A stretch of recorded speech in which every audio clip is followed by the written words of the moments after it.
All right. So we posted a video on our main TikTok account, MMA Dynasty on TikTok. And it was actually from Jacob. He posted a video of a women's fight that went on at UFC London. And he was saying, this isn't wrestling practice. It's an MMA fight. And people were hating on it. But as we just discussed off camera, it's really helping our page. So thank you guys if you were commenting on that. If you guys don't know, the algorithm is going to be pushed. Your video is going to be pushed on the algorithm the most when you have a lot of people commenting. So even if there's not a lot of likes, there's a lot of comments. That's the way to go. So anyway, Thank you. how was your weekend? And how was UFC London in your mind? Because it had potential to be an amazing event. It looked like it was going to be a great event. However, very disappointing ending. First of all, my weekend was good. I was at a music festival, so it was a bit crazy, but I did get in to watch UFC London, and it was disappointing. And like you said, it had a ton of potential. They put Paddy on it. They put Molly. They put Tom Aspinall. Like they put Gustafson. Like it could have been a pay-per-view. If you added, they put Hermanson and it's supposed to be Till. And it was just unfortunate because we had the two really good fights, the two really good finishes, actually. Molly McCann with an amazing knockout, and then Paddy Pimblett with a slick submission after a sick knee. But other than that, the card was kind of boring and disappointing, especially the main event. Yep. And even the co-main event, honestly, it was not a bad fight. The co-main event, Jack Hermanson, Chris Curtis. I picked Chris Curtis to win. Boy, was I wrong. I think that was honestly, I think that was a short-sighted pick by me. I thought that Chris Curtis was going to be, I thought he was going to have the clear power advantage. I thought that he would have the advantage when it came to striking on the feet, but I kind of forgot that Jack Hermanson does have some slick skills on the feet, and I got that one dead wrong. Just Jack Hermanson outpointing him for 3 rounds. However, I'm not going to lie. It was not that entertaining of a fight. And, it was a good fight. It was a good fight. However, I think you're right. The card itself had a lot of potential. A lot of the fights didn't deliver. And especially because there were a couple snoozers and the main event just fell through as a massive disappointment. It didn't live up to the last UFC London, unfortunately. However, it almost did. Yeah, it could have. If we had a banger main event, I mean, what do you think? If we had, if the main event played out the way that we all expected it to or wanted it to, do you think it could have topped the other UFC London? Or maybe just been almost. So there was 3, so that would have made it 3 really good fights. Yeah. 3 really interesting fights. So I would say it could have at least been like the same or maybe even better, because the main event in that case, the main event would have been better than the last main event. Right. So yeah, but it's just unfortunate, we get two weeks in a row main events getting destroyed. 2 in a row. 2 in a row. Terrible. It's horrible luck, and we hope for Tom to have a speedy recovery. That fight looked like it was bound for a crazy knockout. Tom came in trying to swing with Curtis, and Curtis was getting the better of the exchanges. We need to talk about that. Let's get into that right away. All right. Because even though it was only a 28-second fight, like I think we were able to take some things away from it. I know you can't normally say that about a 28-second fight, but it looked like, and I'm just going to say it as a guy who picked Tom Aspinall, as a Tom Aspinall fan, I don't think that Tom Aspinall was looking so great in that first 30 seconds. And because there was so much action in that short amount of time, I think I could have taken away a few things. He was making mistakes. And to me, I'm just going to say it, it looked like that fight was trending towards a Curtis Blades KO. I'm sorry. It just looked like it. He was looking fast. He impressed me with his speed. And he caught Tom Aspinall a few times. I think, man, he was just off the mark a little bit. But bro, Tom Aspinall came out guns blazing, Curtis Blades guns blazing, but he was on the back foot countering. And it honestly, Tom Aspinall looked like he was putting himself in serious danger, and he wasn't really giving anything back yet. Of course, things could have been different, but I'm not going to sit here and pretend like Curtis Blades wasn't looking great. Yeah. And I know it's only a 30-second fight, but man, Curtis Blades was looking, he was looking fast. He was looking powerful. And I watched it back twice. And honestly, dude, I know you can't take that much away from it, but I'm just saying it looked like things were not going to go Tom Aspinall's way if the fight continued how he started it off. So what do you think about that? Because I watched it back a few times, and man, Tom Aspinall was just, I don't know why he was coming out of the gate so hot in his biggest test, in his toughest matchup against a guy who has that much power, who's that big. It's almost as if he just went in there trying to take him out with no regard, without any, defensive mindset whatsoever. I understand being aggressive, but it just seemed like he didn't have the highest IQ within the first minute of that fight. What do you think? I completely agree with you. When the fight started and Tom started like pressuring, like putting tons of pressure. Yeah. I was like, okay, like something is, I think I'm like, Tom is for sure gonna get knocked out. Yeah. you can't really try to like stand in Bing with Curtis Blades. Like I know Tom's got power. Yeah. I know he's got precision. He's fast, but like he's fast, but if Curtis Blades lands on you, yeah, you could go very out. high chance you're going down. There's a very high chance. I mean, it's the heavyweight division. At that level, when you get to like the top 5, I just don't understand coming out of the gate like, a Justin Gaethje that just burst on the scene in the UFC a few years ago, coming out of the gate with absolutely no regard. I just don't get it, because I've seen his fights before. He's more calculated. He's a little bit more defensively sound. He picks his shots, but for some reason, he just went in there and just put himself within range, didn't protect his chin well enough, was throwing leg kicks that were a little bit naked. He was throwing some naked leg kicks. I mean, he landed a good one, but then he got injured. Yeah. But I don't know. I don't understand the game plan. It kind of, now that I think about it, honestly, I think he kind of looked shitty. Of course, Tom Aspinall is a beast. And he was swinging heat too. And for all we know, Tom Aspinall could have eaten a couple of those Curtis Blades shots and landed a big one. Blades has been knocked out before. However, I'm just saying, I'm not going to lie. As a Tom Aspinall fan, he kind of came out of the gate in a little bit silly of a way. That's just my opinion. Yeah, no, I agree with you. I mean, I think it probably had to do with nerve, because I know you'd be like, you may be like, nerve, like if you're nervous, why would you go out guns blazing? Yeah. But I think that's what he probably was like beforehand. He was probably like this is my biggest test, but I gotta be like myself. You know what I mean?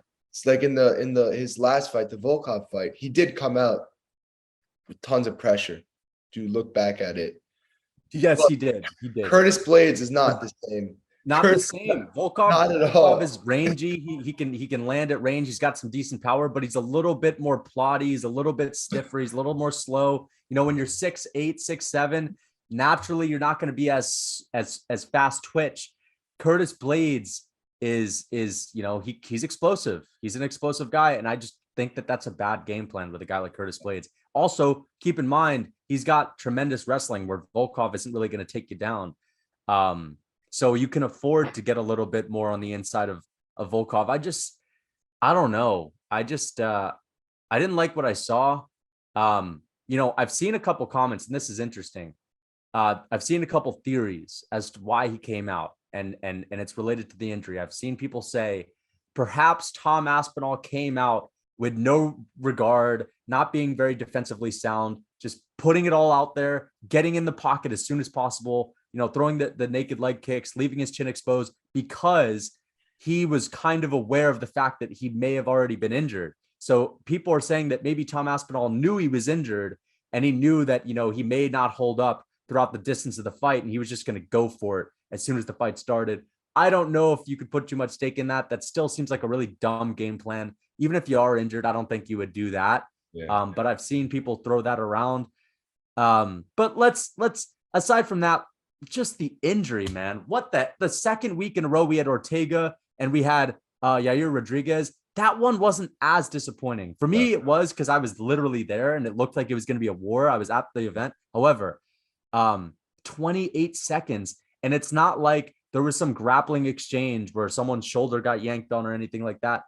He threw a leg kick, Tom Aspinall, landed, stepped back on his foot. It's kind of like Conor McGregor when he broke his foot, he broke his ankle.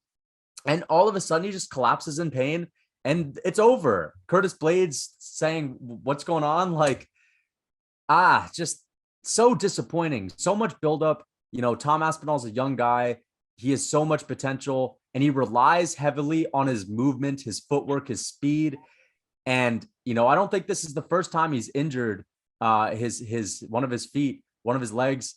And I don't think this is good for him. I'm kind of worried about him because this is going to put him out for a long time. He had a lot of momentum. Now he's going to be out. Then he's going to have to come back and overcome this injury. You know, who knows if it inhibits his movement. It's just so disappointing. And Curtis Blades, you know, he doesn't really come out with a lot of hype after this because he didn't really get a win. No. And no one really wins. It sucks. And Tom Aspinall is obviously the biggest loser, which is even worse because I wanted him to win. He has so much potential, star power, you know, a whole country backing him. And I couldn't believe it happened, man. I'm so disappointed. Just such a letdown, honestly. Yeah, like last week we talked about how we think not Curtis Blades, that Tom Aspinall will be the next champion. So for this to happen is just extremely unfortunate. And I think a guy like him who's very athletic, quick, all that. Yeah. This injury could really affect his career. I hope it doesn't, but I hope it doesn't. Definitely could. Depending on like his history with injuries too. So it seems like if it's like a torn ACL, he'll probably be out for at least a year or almost a year. And then that completely kills the momentum that he's been on. So it'll be one who'll have to go back in, and he's definitely going to feel a little cautious going back in after like his first fight after a serious injury like that. And secondly, he just still won't have the momentum. So it's just unfortunate for a very, very talented young fighter with tons of potential. But hope he has a speedy recovery. And yeah, it's just very unfortunate. So what do you think is next for Curtis Blades and Tom Aspinall? Where does this leave both of these guys in the heavyweight division? I think for Curtis Blades, it definitely leads him to the winner of Tuivasa versus Gane. And I'm sure you're the same. Like I think Gane will for sure win that fight. I think Gane is gonna. I just want to say this early prediction. I think Gane's gonna smoke Tuivasa and make it look. Yeah, it's not gonna be a terrible matchup for Tuivasa. Yeah, it's kind of like similar to when Gane fought Derek Lewis, in my opinion. Two guys with tons of power, but not the best gas tank and not the best technical fighters. Right. And Gane, and he doesn't really have a wrestling threat either. So Gane, I think, will stay in range, start piecing him up, and Tuivasa will just never find the shot. Yeah. And then like the big shot. And then Gane will eventually like tire him out, continue piecing him up, and TKO him, in my opinion. I think so too. So yeah, I mean, so I'm assuming it's gonna be Curtis Blades versus Ciryl Gane, and then the winner will fight. Actually, we have a lot going on in the heavyweight division. So we got Stipe. First of all, we have Stipe Jones. So they're gonna fight. The winner I'm assuming is gonna get the title shot. Yeah. And then the next title shot will be the winner of Gane versus Curtis Blades. So I think so too. Honestly, I think that's a tough matchup for Gane. I mean, here's the thing, you know, Ciryl Gane doesn't really present a lot of power, right? He's got to really do plenty of work throughout multiple rounds to eventually get to the point where he can TKO a guy in the heavyweight division. And we've seen that he has a little bit of a hole when it comes to his grappling. So That's a pick'em fight, in my opinion. Cyril Gahn, Curtis Blades. I can't really make a confident prediction insofar as that goes, but I think that is the next fight to make. Now, when it comes to Tom Aspinall, he's already beat Alexander Volkov. I don't think any of us want to see that again. That wasn't even close. I don't really want to see him fight Jairzinho Rozenstruik, although that could be an option. I don't know. I just think he's, you know what? I think what would make sense is Tom Aspinall to fight the loser of the Tai Tuivasa Cyril Gahn fight. Yeah. And I think that would be, I think that would be Tai Tuivasa. Derek Lewis is still up there in the heavyweight division. You could always do Derek Lewis versus Tom Aspinall, and I think Tom Aspinall would win that fight. I think Derek Lewis is starting to really slow down and get older. So I don't mind either of those fights. I'd love to see either one. I think the Tai Tuivasa and Tom Aspinall would be a good fight. I think Tom Aspinall would win that. I think he'd outgrapple him. I think he would beat Derek Lewis, but I think those are the two best options: Derek Lewis or Tai Tuivasa. Or, perhaps Cyril Gahn if Tai Tuivasa happens to beat him. I just don't see it happening. So the best would be the loser of the Cyril Gahn Tai Tuivasa fight. Yeah. So also in the heavyweight division, what's interesting is, let's say hypothetically Jones goes through Stipe, and then Jones beats Francis. Yeah. Then Curtis Blades beats Cyril Gahn. A Curtis Blades versus John Jones fight would be amazing. And I think that's the worst, like, forget Stipe, forget Francis. I think that's the worst matchup for John Jones. The wrestling, the power. Curtis Blades is a massive heavyweight. I mean, he weighed in at pretty much at the weight cap, which is like 260, 261 or 262. Yeah. So I think that's the worst possible matchup for John Jones, because I don't see him being able to take down Curtis Blades. I don't see that happening. Too good of a wrestler. He doesn't have a lot of power in his hands. I know people are starting to say that, oh, he's bigger, he might have more power. Listen, if you're moving up a weight class and you don't really have that much power in your previous weight class, I don't really see it significantly going up that much. John Jones has never had a lot of power when it came to his hands. He's got really good kicks, powerful kicks. I think Curtis Blades is a tough matchup for him. Honestly, and I've said this before, I'll just say it again. I think most of the guys in the top 5 at heavyweight beat John Jones. That's just, I just truly believe that. I think that his toughest matchups are Curtis Blades, Francis Ngannou, and I would go as far as to say Tom Aspinall. Yeah. Cyril Gahn could be a great fight. I think Cyril Gahn would outstrike John Jones. I just think he would. He's a better athlete. He's faster. He's got more technical striking, even as a heavyweight. However, could John Jones take him down? Perhaps. So that's why I think, it's a winnable fight for Jones. Derek Lewis, I think Jones smokes him. But when you Tai Tuivasa, Jones takes him. But when you put it up against Tom Aspinall or Curtis Blades or Francis Ngannou, I think all of those are nightmare matchups for a guy like John Jones. So, I know you're sold on Jones. I know you're sold on him at heavyweight. I'm not yet. Okay. I'm not ready to make that sell. Obviously I'm picking him to lose against Stipe, but it's a close fight. I think that Stipe is a more winnable fight for Jones compared to a guy like Ngannou or Aspinall, or Curtis Blades. And that's just because Stipe is a little older. I don't think he'll be as physical. I don't think he'll be as athletic. And, he's been through a lot of wars, and Jones is fresh. So the closer that fight gets, I'm starting to lean towards Jones a little bit more. As soon as that fight was really talked about, I was thinking Stipe is going to run away with this. However, it's been a long time in the making, and I think that maybe Jones has a chance to win that one. But I'm still not sold completely. Yeah. Now that you actually talk about it more and more time goes by, I am also agreeing that Stipe is probably the most winnable fight for Jones in terms of just the top 5 guys, I would say. Yeah. You got to remember also, Stipe hasn't fought in nearly 2 years also. Which pisses me off, man. Like, what is up with this guy? He never, honestly, that's another sign that people are not liking. It's the fact that he takes so much time off.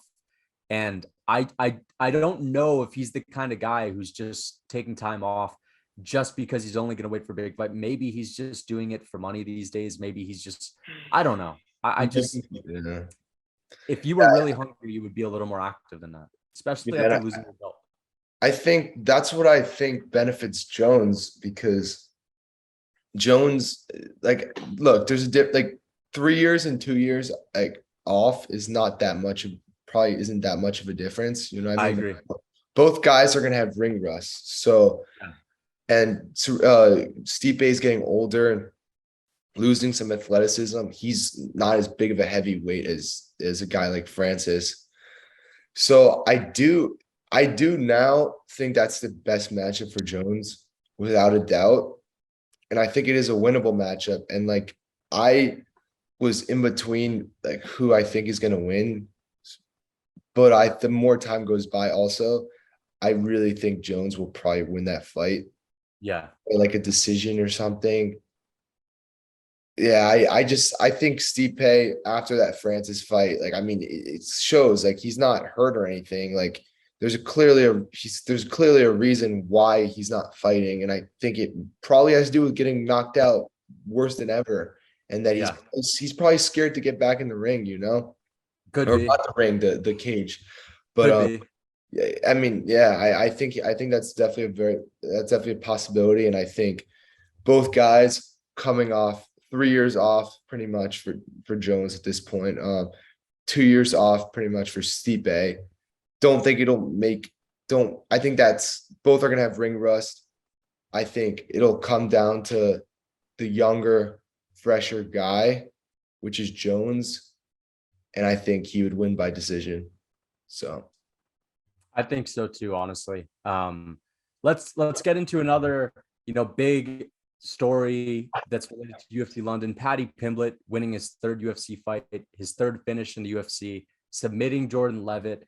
We knew that Jordan Levitt was going to go out there and try to make it a stalemate, try to grapple. However, Paddy Pimblett rose to the occasion, showed how dangerous of a grappler that he is, was able to keep up with Jordan Levitt in the grappling exchanges, consistently threw up submissions, and ended up finishing Jordan Levitt by rear naked choke in the second round. The crowd went wild. He gave a beautiful post-fight speech, and man, it's honestly looking really good for Paddy, because at the beginning of that fight in the first round, it looked like, this may be a little bit of a snooze fest. Paddy Pimblett may be involved in a fight that he can't make entertaining because of Jordan Levitt, but that really goes to show how dangerous he is, especially on the ground. I mean, Jordan Levitt's no slouch when it comes to grappling. Now, his striking, not that good. I think Paddy Pimblett could have been a little more technical when it came to the striking. I think he could have kept his distance a little more. However, that being said, he finishes Jordan Levitt, who's a good grappler, out grapples him, shows that he himself is the better grappler. And I think that, honestly, I'm impressed. And I think I can go out here and say now that, before this fight, I would have said, I don't know if Paddy Pimblett ever makes the top 15 or the top 10. That being said, I'm pretty confident that he could, because his grappling is excellent. His threat of submissions are excellent. And that's his second rear naked choke in the UFC back to back. I could see him submitting a lot of guys. I mean, that's 3 finishes. He's a finisher. I like to see it. Jordan Levitt's no slouch. Is he a top lightweight? No. But as far as his grappling is concerned, he's a good grappler. Paddy Pimblett just submitted him. I'm beyond impressed. And I think it's indicative of the fact that Paddy Pimblett is actually better than we thought. So I couldn't be happier. It's good for the sport that he won. Excellent for the sport. He's a rising star. And honestly, if he can get a couple more finishes, I think he's the biggest. Honestly, if Paddy Pimblett can get another finish, I think he's the biggest star in the UFC. And he has potential to be the biggest star. Can he become champion? I'm still going to say no. That being said, I'm extremely impressed. He's better than I thought. So what is your take on the Jordan Levitt fight? He ended up teabagging him like at Modern Warfare 2, as he said. I thought that was pretty funny. But they showed respect after the fact, and I like that about Paddy. He's not a guy who's going to have a lot of animosities. He's a good winner. He knows how to win, and I think he's great for the sport. And now he's probably getting fat and happy, so he's probably living life right now. Good for him. On top of the world. that's good. Yeah, no, I agree with you. I was very impressed. Look, his striking wasn't that impressive that in that fight. I think it could have been cleaner. Yeah. However, he did land that knee, which ended up leading. Oh yeah. Apparently his knee, he talked about this in the post-fight speech. His knee was sore that night, like hours later. And that was because of that knee. So I guarantee you that disoriented Mr. Jordan Levitt, and that probably put him in a vulnerable place. So Yeah. he's dangerous, man. He's dangerous in the clinch. He's got, I mean, yeah, just what do you have to say? Yeah, that like his striking his striking wasn't that impressive until that point. Yeah. Jordan Levitt was landing some decent kicks, which was backing Paddy up a bit. However, his jiu-jitsu was very, very smooth. Like very, very smooth. His ability just to latch onto people. And Jordan Levitt's a very good grappler himself. Yeah. Very good. He's more of like the wrestling style. Yeah, he uses a lot of physicality. Yeah. He tries to smother guys. Yeah. However, he's still like really good at jiu-jitsu. Mm-hmm. And that the fact that Paddy, and he's also seems like just a stronger guy than Paddy. Mm-hmm. So the fact that he was able to like come up with these submissions, like which seemed to be like out of nowhere, like that one at the end of the first round. Yeah. Out of nowhere, he pulled that up. And that was just very impressive to me. And then the like we said, the knee, which led to the finish, was beautiful. Yeah. At that point, after that knee, like he was pretty much out. Definitely very, very. I mean, he probably could have went with a ground and pound and finished him too. So he was pretty much out. And then he chose to go for the submission. And then he got his second rear naked choke in a row. Three finishes, man. Not many guys come in to the UFC, and especially the lightweight division. It's a tough division. I know he may have had a couple favorable matchups, but let's be honest. Two guys that Paddy has fought so far. I honestly would say his second opponent was He's a good grappler too. The least formidable foe. But his first opponent was tough, and his third opponent is tough. Listen, the lightweight division, you're not going to get an easy fight, and Paddy Pimblett is running through guys and submitting them. He just had his hardest test, and he passed it with flying colors. I'm impressed. I think he's better than I originally thought. What about you? How does Paddy Pimblett compare to your original conception of him?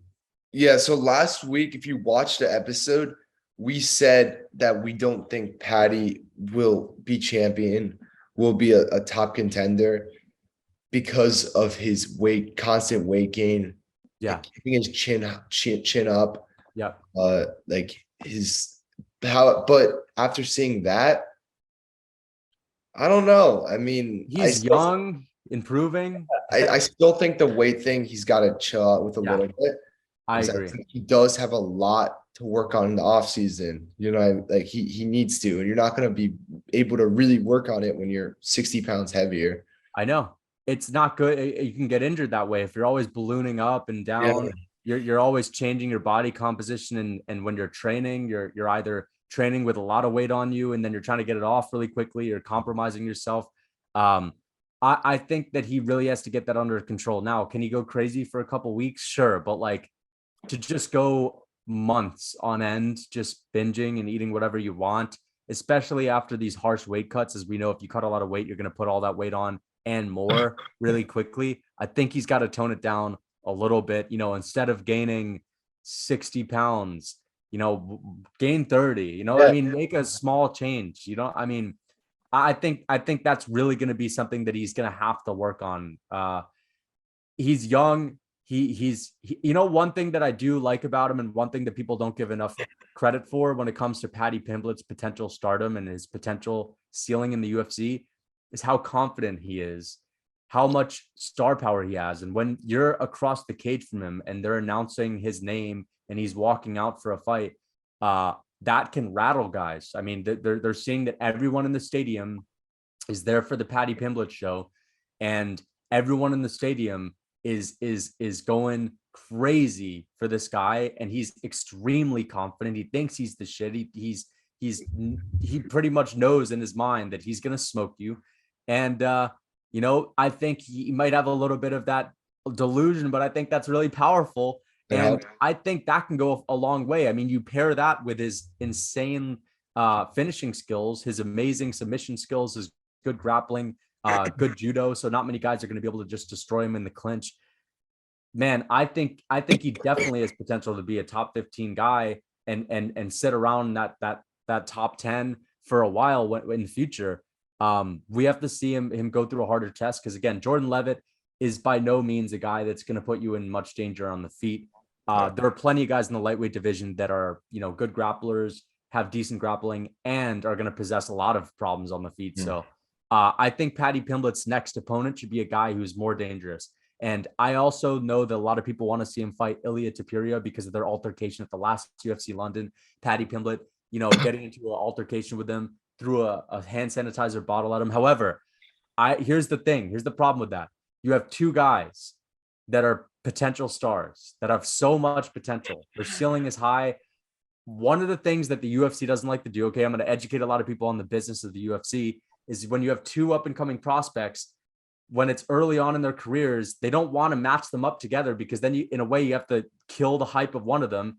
And Ilia Topuria is clearly not as big of a star as Paddy Pimblett. So if he beats up Paddy Pimblett, that's just not good for the sport. I'd rather those guys fight down the line when Paddy Pimblett's more mature, when Ilia Topuria has built his star power more. I mean, you want those guys to fight, but let's have them fight when they're both even better, when they're both that much more famous and that much more well-known. I think that's just better for the promotion. So do you put him up against Ilia Topuria? No. However, you put him up against a guy who he can beat, who's tough. And the perfect opponent in my mind would be a guy, either a veteran who's still dangerous, like Jim Miller, who has 3 finishes in a row, who's probably a better striker than Pimblett, or you put him up against a guy like Alexander Hernandez in the lightweight division. That's the guy that got humbled by Donald Cerrone. You put him up against a guy who's around that level, who can talk some smack, who's confident, who's going to bring some heat to the press conference or to the fight week buildup. But to throw him up against a guy like Ilia Topuria, who's already ranked at in one of those divisions in the UFC, Paddy Pimblett's not that close to being ranked. I think it's a little bit too soon. Who do you think you want to see him fight next? And what do you think about that Ilia Topuria matchup? Do you agree or do you disagree on whether it's too soon? I think it's too soon. Like you said, the UFC does not want to, because if one of those guys loses, it won't end their career, but it'll just kill a ton of momentum, and especially if Pimblett loses, which I think he would. I so too. I don't think he's ready for a test like that. Like we said, that win was very impressive. But Jordan Levitt doesn't possess much danger on the feet. Yeah. So I would like him to fight a guy who maybe possesses a little bit more danger on the feet. Yeah.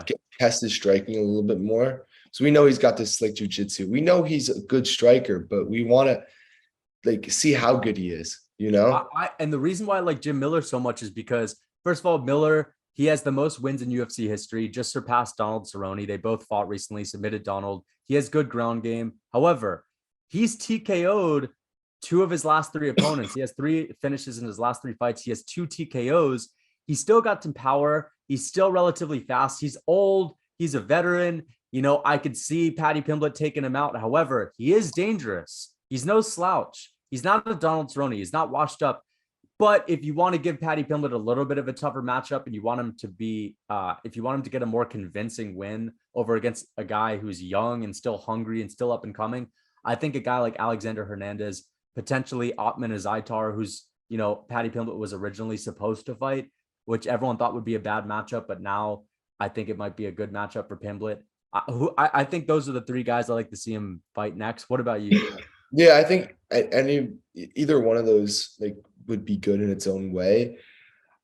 I think maybe the Jim Miller fight is a fight to make, since I think he's a lot quicker. Paddy would be a lot quicker, and I know that they were thinking about booking Paddy against Cowboy Cerrone, back in March, before March, before the first UFC, his first UFC London fight. They were trying to book that fight apparently. Yeah. And for whatever reason, it didn't happen. So I'm assuming that they think of him as similar to that level.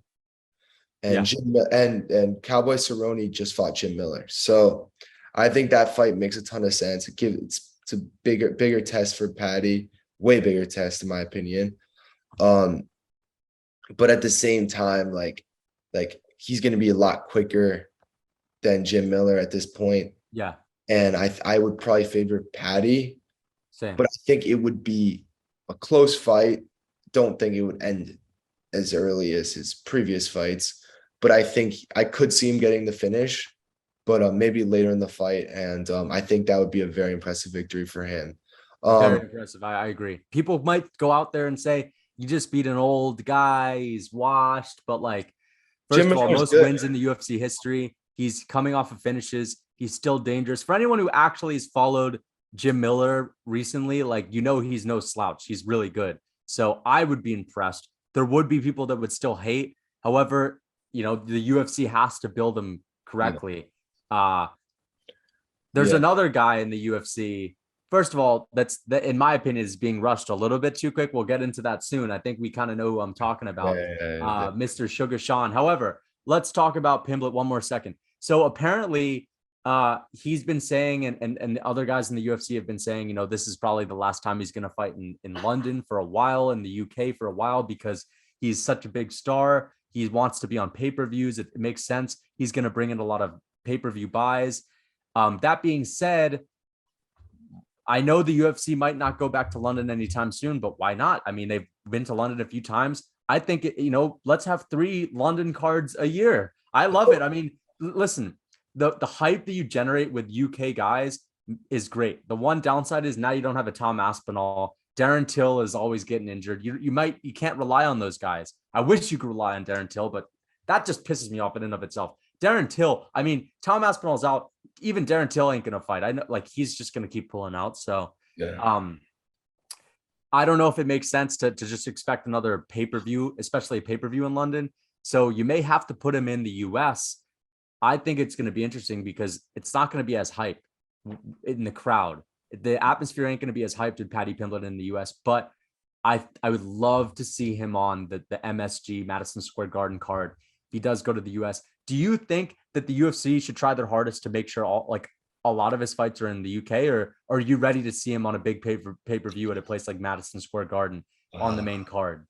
That is tough. I mean, like seeing him and Molly fight on UFC London, like both two times was just spectacular. The energy in the crowd, like after they won, like it was amazing. But at the same time, I think Paddy on a pay-per-view may be the right next step in his career. Put him on like a UFC 281 as the first or second fight. He'll get more attention from the casual viewers. Put him against Jim Miller, a legend. I think that would be interesting. But I think whenever the UFC does go to London, they don't go that much. This year, I know they went twice, but when they do, it would be stupid not to, though. Yeah, so, of course. I think if Paddy Pimblett can win again, I think that they'll do another UFC London card early next year when Tom Aspinall's healed. Fuck, I hope Darren Till actually maybe fights for once in his life, but I think that they'll try to get Paddy Pimblett. Listen, I think we should have a pay-per-view in London. Yeah, that's what I was thinking. That's what I was thinking too, and like put Leon Edwards on it, maybe. If Leon beats Usman, then why not? Of course. Rematch in London as a that would be big. Oh my goodness, this is the dream card. Listen to this: Leon Edwards, Kamaru Usman rematch if Leon Edwards wins the belt in London, pay-per-view, co-main event. You have Tai Tuivasa, Tom Aspinall. Tai Tuivasa coming back after losing to Cyril Gane, and Tom Aspinall bouncing back for his first fight after his injury, co-main event. Now, feature fight, Paddy Pimblett. Okay, Paddy Pimblett.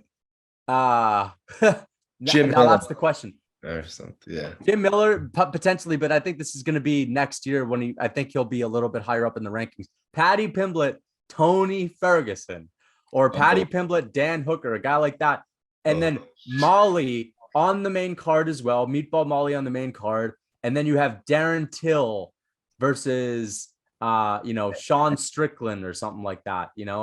Imagine that. That would be incredible.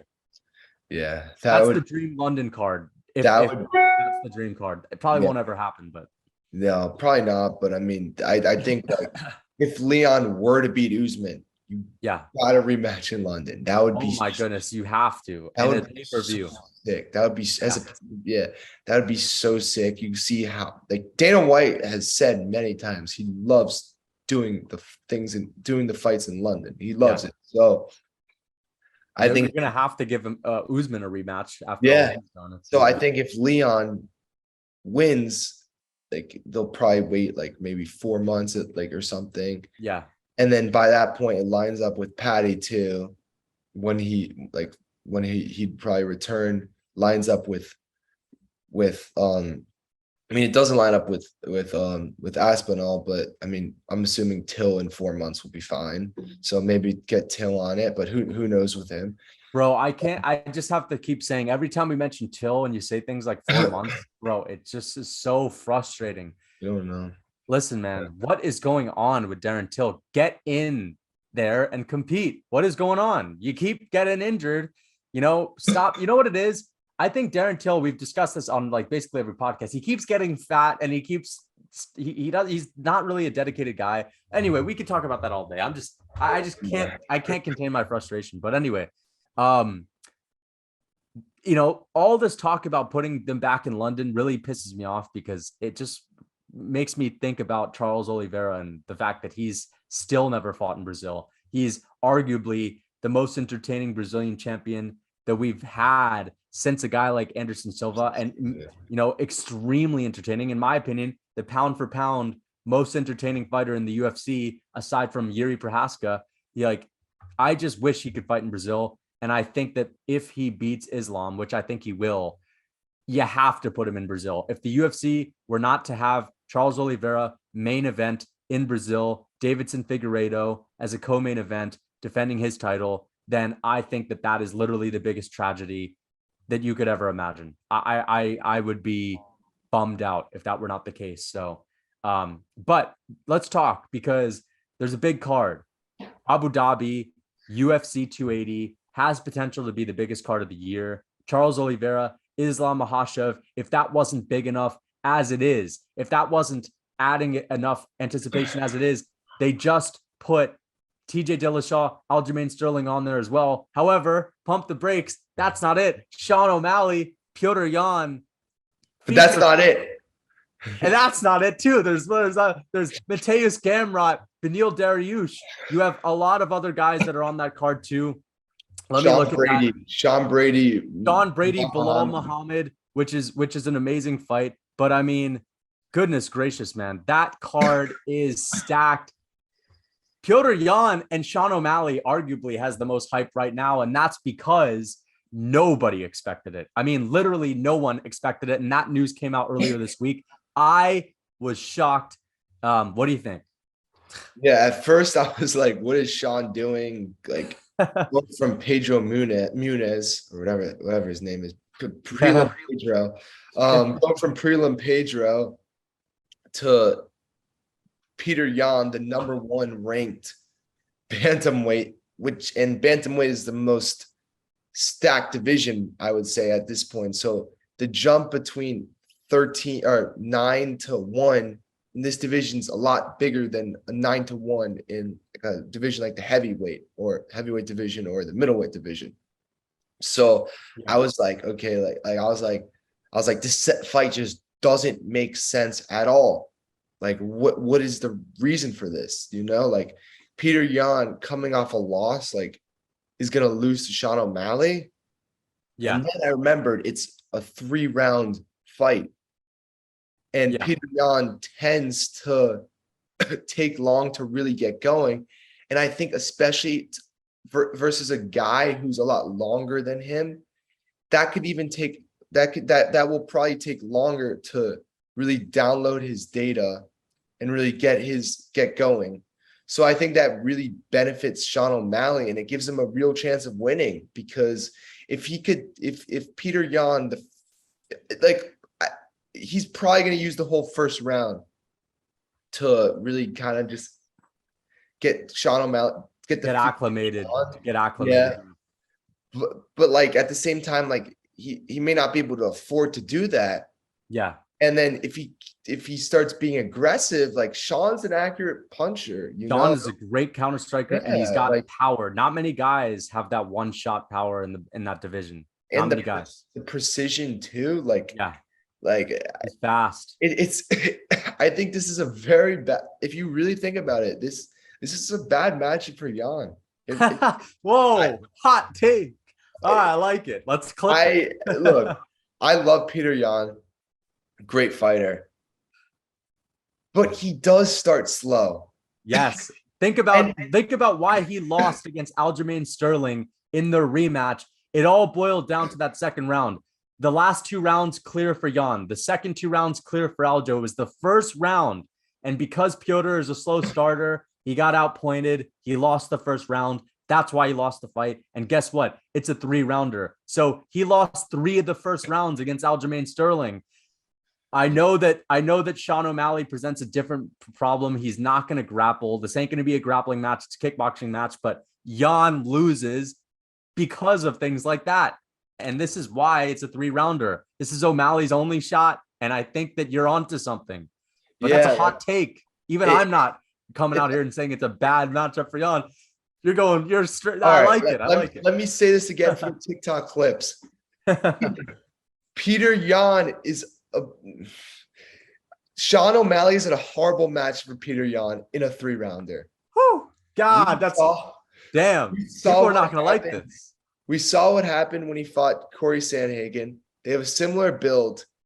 Corey Sandhagen went up early. Yan took the later rounds and won the fight. Yeah. There's no later rounds. Petr Yan goes in first round. He's gonna go in, analyze his data, probably lose the first round, and hope to win the second and third round. Is that really the best thing to do in a 3-rounder? No. Yeah. I mean, even if he does, and then let's say he does come out aggressive. He comes out aggressive against the guy who's way longer than him. Yep. Great counter puncher, tons of power, precision. You sure you want to do that too? You know what I mean? Like, I just think like, look, Yan is obviously the huge favorite in this fight, but like, as he should be, but you're right. If you really think about it, like, this is a horrible matchup for him. This is the worst possible matchup, which is crazy to say because Petr Yan is the #1 ranked bantamweight and arguably still the best in the world. Yeah, Sean O'Malley's 13, but like if it was a 5-rounder, give me Yan, no doubt. Yeah, without a doubt. If it's a 5-rounder, no doubt, Yan, it wouldn't be very close. I mean, the earlier rounds would be close, but then Yan would really separate himself. And here's why I want to add on to that, because we're saying, well, you might ask, why do you give O'Malley a chance in the 3-rounder, but not a 5-rounder? There's just a couple extra rounds. Well, because Yan would have to have a different game plan in a 3-rounder. He's going to have to take a little bit more risks. He's going to have to be a little bit more pressure heavy in a 3-rounder. Whereas in a 5-rounder, he can afford to take a couple rounds off to build up, to rely on his toughness, to rely on his gas tank, to eventually download all the data, to acclimate to the fight. And as we know, Yan in that 3rd, 4th, 5th round is basically on God mode. He's basically unstoppable. I mean, the way he can flow through his combinations, his level of technicality late in the fight, his explosivity late in the fight, that's why he's so scary and dangerous for a lot of guys. And here's what I want to say. He's going to have to fight differently. He knows that the reason why he's lost his last fight is because he started a little slow. However, if you change what you haven't done, if you make changes and do something new that you haven't really necessarily relied on, that hasn't been your bread and butter, that's where you could potentially make mistakes. That's where you could potentially get caught. And I think you're onto something. I think it is a decent shot for O'Malley. That being said, I'm going to have to disagree with you on this. I'm still going to have to disagree. I think that Yan is going to be calculated enough, smart enough to make sure that even though he may have to pick up his aggression a little bit earlier on, I still think that we've seen him win 3-rounders throughout his whole career before getting to those championship bouts. And we know that Yan can put guys on their butts. He can knock dudes on their asses, and he's really tough. Yan has power too. I just see him being able to catch O'Malley. And if he does catch O'Malley in the second round, in the third round, I mean, remember, let's go back to the first Aljamain fight. Yan knocked Aljamain down in the first round. Okay. That in and of itself could steal you the round. So Yan can win rounds with way less volume, and he can get outstruck, he can get outpointed, but he can win those rounds with knockdowns. And I think that's how this is going to go. I think that he's going to be defensively sound enough to stay on the feet, to not get knocked down. And I just see him eventually being able to catch O'Malley in a few places, expose him. And guess what? If Yan drops O'Malley, he's going to jump on him right away. And his ground and pound is vicious. His grappling is really good. He's very dangerous on the ground. We saw how he beat Aldo in the late rounds of that fight. I honestly am just going to pick Yan by TKO.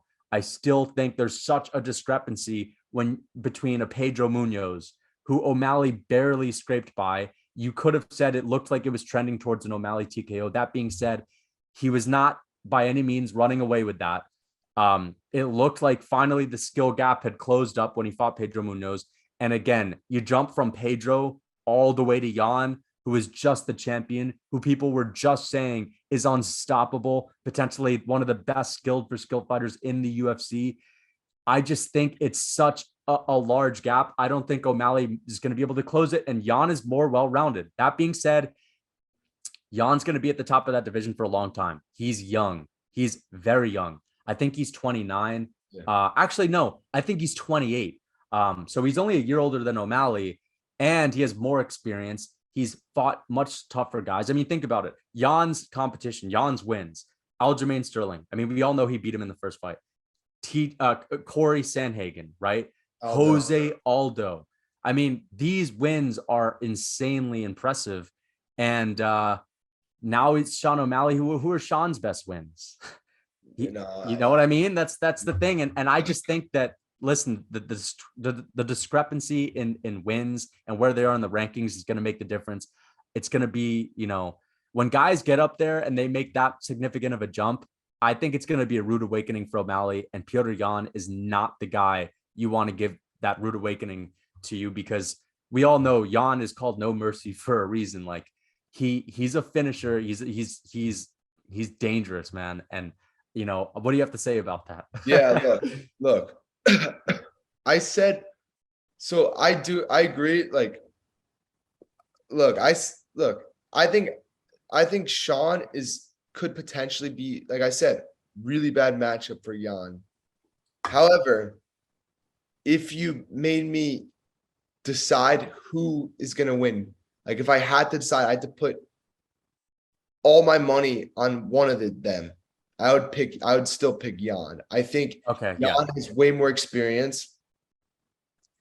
I think he will know to do just enough to win these, like a round one or something. So he'll know like how to download the data, but still like be a little bit aggressive at the same time.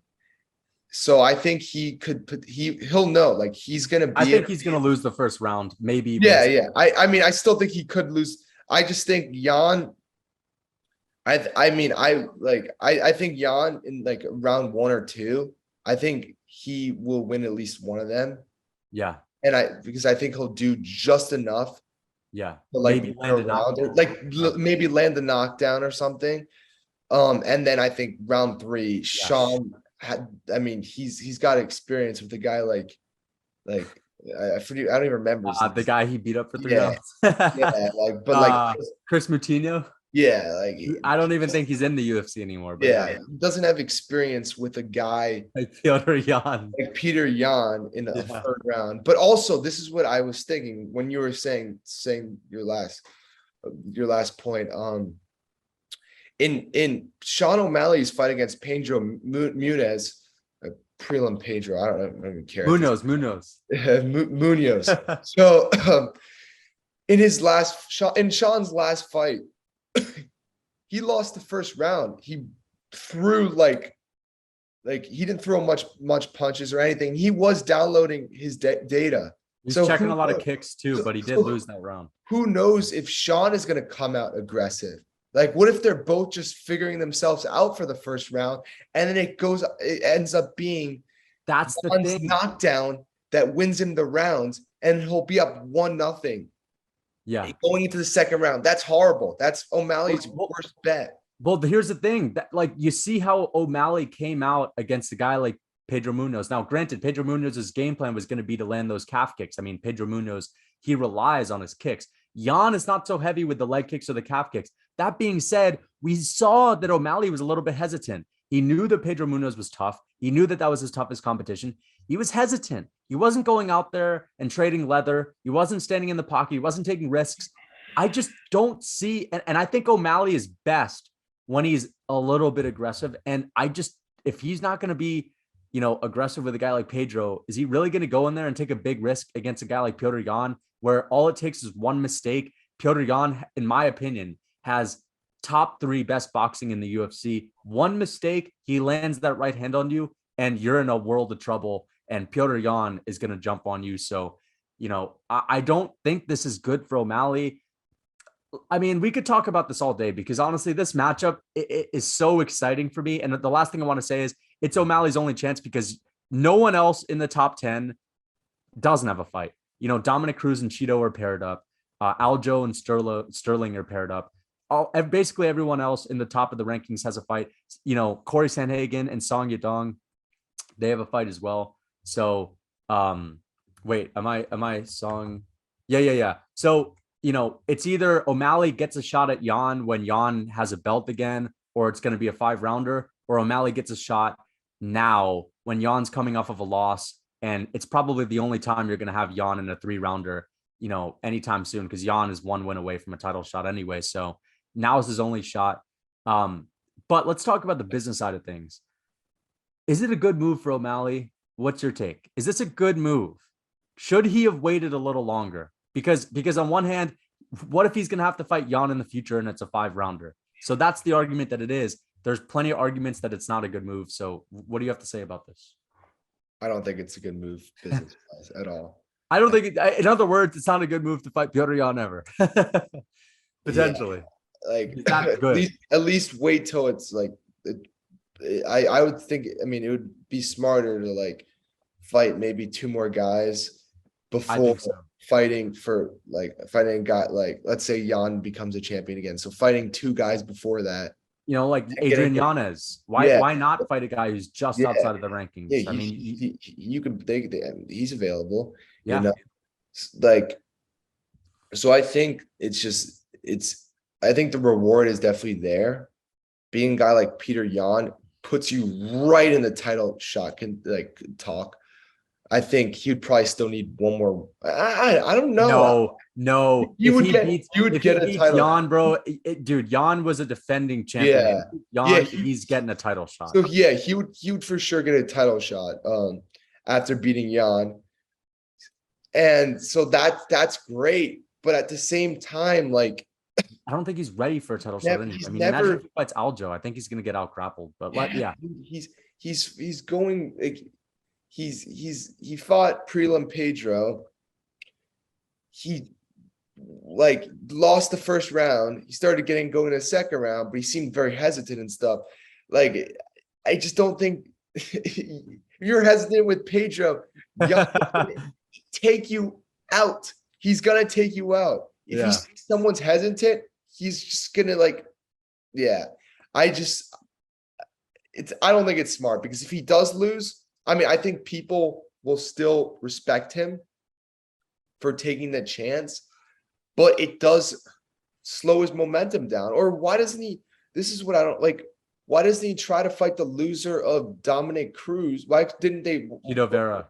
Versus Cheeto Vera. Yeah, they're about to go right now. I guess he wants. The reason is I guess he wants to get in there soon because he didn't take hardly any damage, and that Cruz Vera fight is probably going to be a war based on both of their styles, based on how Cheeto fights. So I think that he wants to get in there soon, and that's why. But here's the thing. There's 2 things that I think are bad about it. Number one, if you lose to Yan, you're not just going to get outpointed. You're probably going to get finished, and you're probably going to get, injured. So that's one. The next thing is, like, you have all this hype.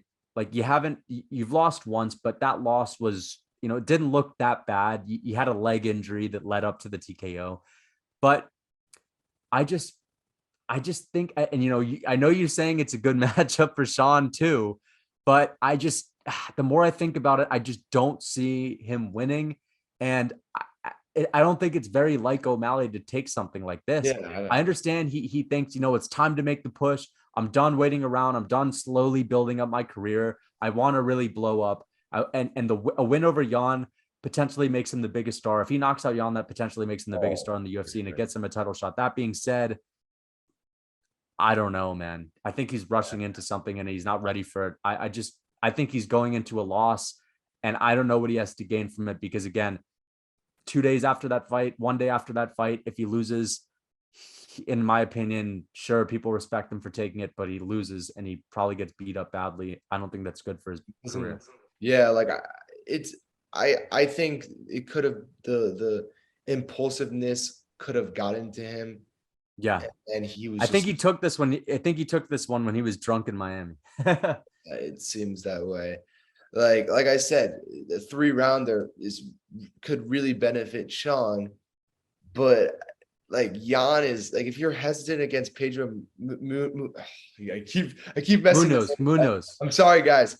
If you're hesitant with Pedro, you're not gonna that's not gonna work with Yan. And I think he's making a huge mistake. His fans don't know Petr Yan like we do. Yeah. If he gets beaten up badly, it's gonna look horrible to his fans. Some of his fans probably, honestly, I mean, O'Malley's known outside of the sport. I guarantee you some of his fans may have never even seen a Petr Yan fight. They may know of him.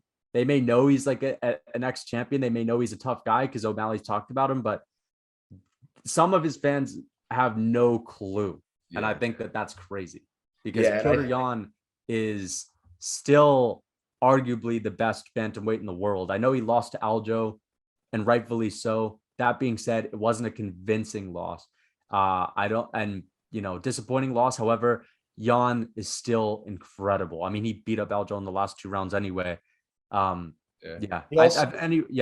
He also didn't have his corner in that fight. Didn't have his corner as well. That's something I forgot about until the other day. That plays a big role. Anyway, we could talk about this for the next 2 hours. Let's get into another topic.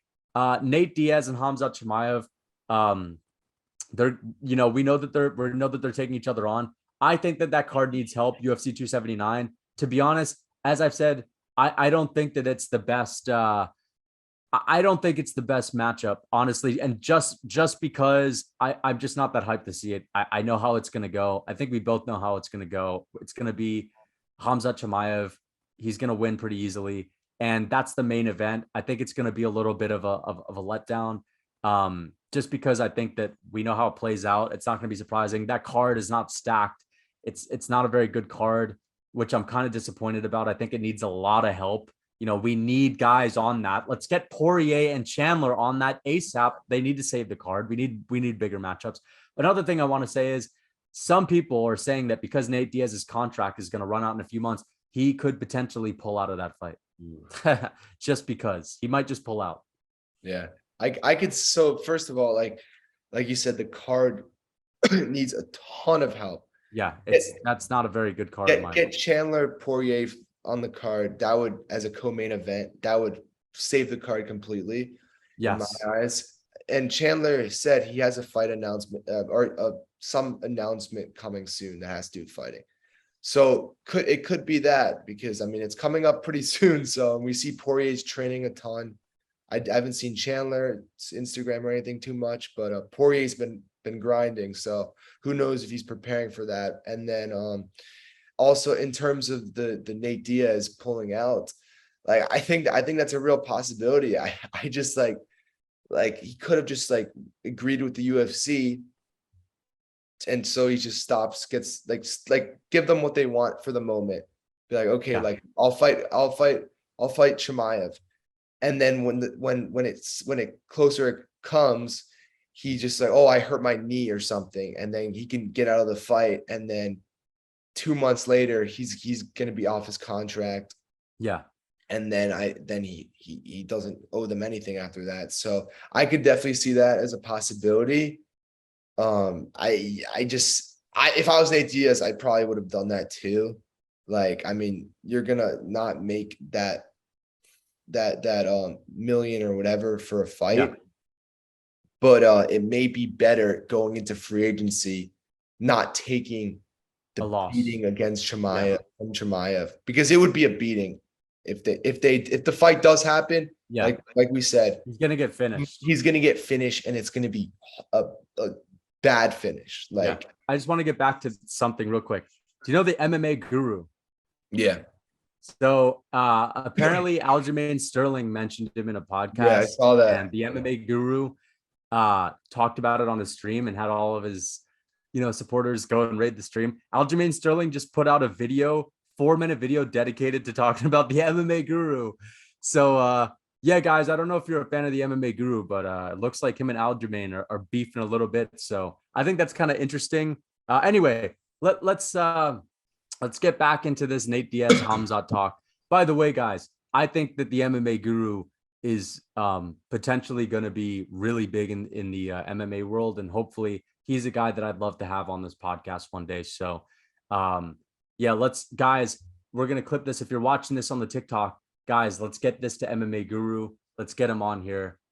Anyway, Khamzat Chimaev, Nate Diaz, I think you're right. I think if both of these guys do fight, then I just think it's going to be a bad loss, but, potentially he might pull out because he doesn't want to leave the UFC on an embarrassing loss. But I don't know. I just think that it's the reason why I'm not hyped about it. It's because we know how it goes. There's no anticipation for me. Yeah, there's just not. My question is, will the Nate Diaz supporters buy the fight? That's what I was wondering. Like, if they know it's likely going to be a beatdown, do the supporters still buy the pay-per-view, or do they not buy it? Honestly, listen, Nate Diaz fought on the same card as Adesanya. This was last summer, and he was fighting Leon Edwards. That pay-per-view didn't sell that much. Now he's fighting a star. No Adesanya, no other championship fights. I don't know if this is going to sell very well. And that's the thing. This card, in my opinion, is a little bit weak. Yeah. It needs another matchup. Needs Chandler Poirier. Needs Chandler Poirier. Where are these guys? Where are they? Yeah, I don't understand this. It's these top guys. Poirier hasn't fought since last December. I know Chandler fought Tony Ferguson, but let's get them in. Anyway, let's discuss this upcoming week's card. I think this should be the last thing that we talk about, but this is not a good card. Let's be honest. It's not a good card. When you have Alexander Pantoja on there and Alex Perez, top flyweights, but I mean, hey, if that's on the main card, that's not the best card. Juliana Pena, Amanda Nunes, I think that will be a banger of a fight. I love the first one. I bet this is the fight that made me stop betting money, because I bet a lot on a parlay. This was on the same night that Oliveira fought Poirier, and I had a 7-leg parlay. Every single fight went through perfectly. Even the Oliveira Poirier fight went through perfectly. I predicted Oliveira to win, and the one fight that went wrong that cost me a lot of money was the fact that Juliana Pena beat Amanda Nunes. I think she's going to win again, in my opinion. I think it's going to be a war. I think that they both are going to have a style that leads to an entertaining fight. That's my pick for the main event. Wow. Not a great card, but I'm still going to watch, obviously. And honestly, I'm kind of hyped to see that. What do you think? Main event. Like we look, a lot of women's MMA fights suck. There's not much anticipation for them. However, this one interests me. It does. The last fight was pretty good. It wasn't a long fight, but it was a pretty good fight. However, I think Amanda Nunes will win the fight by decision. I think it'll be a very, very good fight. I think it's going to be a lot of standing and banging. Juliana won't go down easy, as you saw from the last fight. Amanda Nunes, I think, is motivated. She's upset with what happened last fight. They're both on Ultimate Fighter, which makes the tension even higher. So I think Amanda will do what she needs to do. She did what she needed to do in her training camp to prepare herself for this rematch, and I think she will win by decision in a really great banger of a fight, of a main event. Honestly, I think I'm gonna agree with you. I think I just said I'd pick Pena, but I think that Nunes is gonna win. I think she's gonna come out the gate a little more reserved. I think she's not gonna blow out the gas tank so early, and I think I agree. I think she's gonna win, perhaps by finish, perhaps by decision. I think Pena is really tough, so I think I am gonna lean towards Nunes as well. Yeah. And Brand, yeah. And I also, in terms of like, yeah, in terms of that fight, like it was, yeah, I don't know. I think like like what I was thinking is like, we've had like, it's so much like, if this fight pans out, actually, never mind. Let's get to the Marino point. All right, Moreno, Kai Kara, Lost my France. train of thought. Yeah. Sorry, guys. Moreno, Kai Kara, France. Great matchup. It's a rematch. Brandon Moreno won the first time. Kai Kara France is really dangerous when it comes to his kickboxing. Fights out of the same gym as Volkanovski and Adesanya, City Kickboxing in New Zealand. You know, they have amazing striking over there. He just finished Cody Garbrandt. He's a finisher. He also finished, or he also beat, man, who's he? He beat Askar Askarov, which was very impressive. So it's the interim title bout. I'm still going to pick Brandon Moreno. I think that Moreno is going to be able to hold his own in the striking. Moreno is really tough. He has been dropped before. He's been dropped all over the place by Figueiredo. That being said, I think that Moreno's is a better grappler, and I think that he's going to find a submission. I'm picking Brandon Moreno by submission. Damn. I got Kai Kara by third round TKO. Okay. So I think that's a decent pick. I think it's his time. I think he's around two champions. I think that rubs off on you. I think he's extra motivated. Brandon Moreno has been a champion already. The guy who's never been a champion, a lot of times will be, I mean, most of the times will be more motivated. So I think Kai will be super motivated. And I think he's going to finish Brandon Moreno in the third round in a very good fight. So I think it's look, I think this card is not too stacked of a card. There's a lot of potential for great matchups. But there's a lot of potential to this card if you really think about it. That was the point I was trying to make. Like, the main event could be very, very good, even though it's not the most exciting matchup, like aesthetically. Yeah. It could be a very great fight, and the co-main event could also be a very great fight. So I'm actually, now that like it's a fight week, I'm looking forward to it. I am too, honestly. Like, listen, the prelims and the early prelims aren't that great. However, there's still some decent fights on there, but the main card, honestly, they're all good fights. It's just, you know what it is? It's that there aren't any really big matchups on here. Yeah, that's what it is. And when there's a pay-per-view, you'd like to see at least one really big matchup. I know that Pena Nunes is a big matchup, but it's not really a big matchup. You know what I mean? I mean, let's as a co-main event, that would be a great co-main event. This was supposed to be Jones and Miocic. However, you know, it's just, I'm excited for it. I can't wait to watch it, but I'm just going to say, there's not a high level of anticipation. I'm not thinking throughout the week, oh my God, you know, Pena and Nunes are going at it. Like, it's just going to be one of those things where, okay, it's the last fight of the night and it's a women's fight, but guess what? I'm still wide awake and I'm hyped to watch it. So if anything, is probably as good as it gets for me. And you know what? There are only a few fighters in the UFC that are really entertaining, that are women that put on amazing fights. And these women together, when they're matched up, have that potential. Meatball Molly McCann is one of those women. Zhang Weili, one of those women. But I can't wait. I'm excited. Brandon Moreno, I'm still going to pick him by submission. I think he's going to utilize that experience. I see a similar thing with the Yair Rodriguez fight and Ortega fight. You know, I think that Kai Kara France may edge him out a little bit on the striking. I think that the striking is a little closer than a Yair.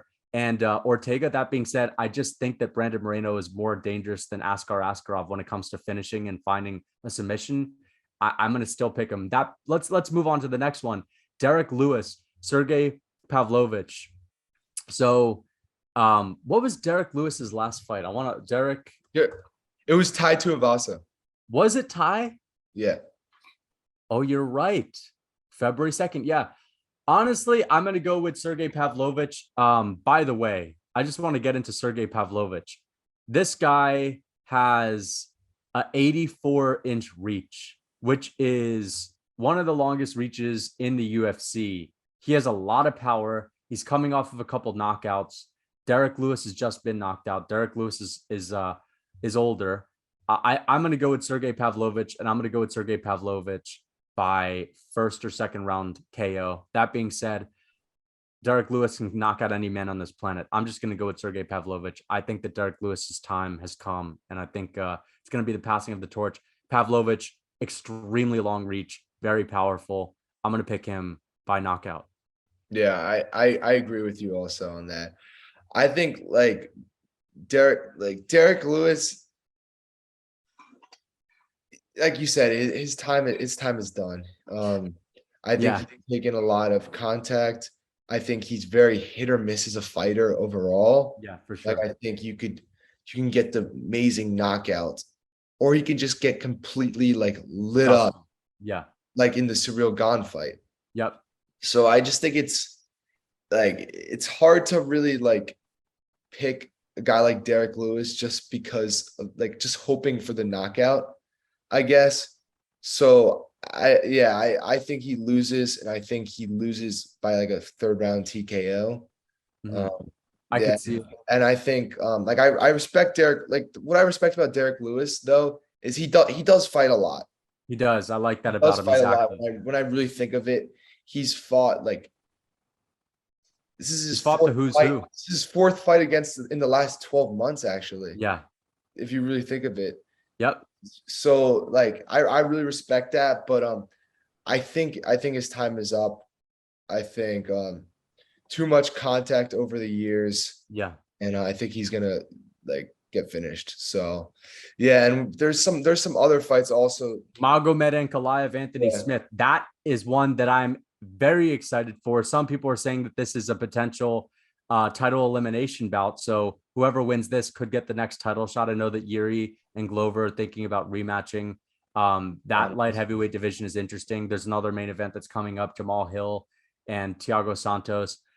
First of all, I don't want to see Thiago Santos in a main event ever again. He's had too many main events. Why the heck is he still main eventing? That's a whole other rant I could go on. Anyway, Magomed Ankalaev, we know he's tough. We know he's had some extremely boring. I mean, I'm just going to say it. Magomed Ankalaev, if you're talking about pound for pound, most entertaining fighters, he may be pound for pound, least entertaining fighter in the light heavyweight division. Any division. He has some of the slowest, most boring fights, and that's his style. Anthony Smith has gone on to talk about it, how Magomed Ankalaev really has a slow style, and it's hard to get him out of his bread and butter. It's hard to get Magomed Ankalaev out of a slow technical fight. But Anthony Smith said that he's the man to do it, that he's, if there's any guy who can bring him out of that, it's him. I disagree. He said the same thing about him and John Jones. He said, if anyone can get John Jones to fight, I mean, John Jones doesn't like to brawl. He doesn't like to fight. I'm the man to do it. Well, what happened? He got absolutely destroyed for every round of that. He's upset that he is the significant underdog. He's a plus 350 underdog. Magomed Ankalaev is a minus 435 favorite. The odds are insane, but you know what? I'm picking Magomed Ankalaev. Anthony Smith has had a lot of wear and tear. He's great. He's got good striking. He's got good grappling. I just see this being a Magomed Ankalaev fight. I know Anthony Smith saying he's going to make him brawl. He's going to make him do this, but not many people are able to do it. And Anthony Smith doesn't have the same power as a Thiago Santos. Thiago Santos dropped Magomed Ankalaev, but basically lost every other round. I think it's going to be a slow 3-round decision win for Magomed Ankalaev. And I think that coming out of it, none of these guys are going to get the next title shot because it's going to be a Magomed Ankalaev sleeper decision win. I just think that here's the thing about Magomed. He's really good and he knows how to fight his style and he knows how to stay within his realm. I don't think Anthony Smith is good enough to do that. I think a guy who's able to take him out of that realm, the only guy who can really take anyone out of what they like to do is Yuri. Yuri is not going to give you a choice. Maybe Glover, because Glover puts on a lot of pressure. I don't think Anthony Smith is the guy who's going to make Magomed, have to brawl. I think that Magomed's going to get exactly what he wants. I think he's going to win by decision, 3 rounds to none. I'd love to see Anthony Smith win. I want to see Anthony Smith win. I'm a fan of Anthony Smith. He's one of my favorite fighters. He's one of the favorite guys that I like to hear talk. He seems like a great stand-up guy. I just don't think he's going to win this, unfortunately. I think it's going to be a boring Magomed win, and I don't want to see Magomed champ. I think if you're talking about the UFC tanking, I think that starts with a Magomed Ankalaev as a champion. Just being honest. We can clip that. Just being honest. I agree with you. I think it's also going to be Ankalaev win. I could either see like a TKO in the second round or something, or just like a boring decision win, like most of his fights. I like Anthony Smith a lot. Also, I love like hearing him talk. I love his fighting style, but a lot of wear and tear. Ankalaev is getting better, even though he's boring. Yeah, I don't think this is a really good matchup for him. And I would say Ankalaev will either win by second round TKO, or it'll just be like a boring decision fight. Yeah, but I think he's going to show that there are levels. And here's the thing about his last fight. It was slow against Thiago Santos, but Thiago Santos is really dangerous on the feet. He's got a lot of power. But still, man, I would love to pick Anthony Smith. I'd love for him to win this. I'm going to be hoping that he does. I think the odds are correct. I'm just sorry to say it. I think they're correct. And I also, back to the title shot thing, I think the winner of this fight, if Ankalaev wins, I think they're gonna pair him up with a guy like Glover, and then I think the winner would probably get the title. Would get the title shot in that case. Glover was just a champ, and he pretty much. Well, what does Yuri do? What is Yuri? If you no, I think Yuri fight. So this is what I think is gonna happen. I think Yuri is gonna fight Yan. Oh yes, I forgot about Yan. I think that's the fight. I think it's gonna be in like December or something.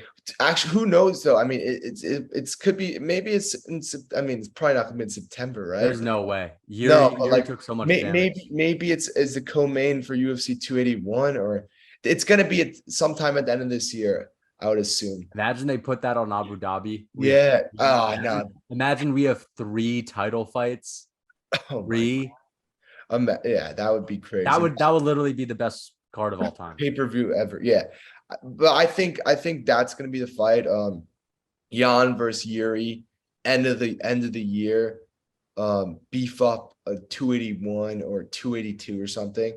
Yes. But I think the winner of this fight will likely fight a guy like Glover, who is literally just the champ for the whole fight until the last 30 seconds was in the lead.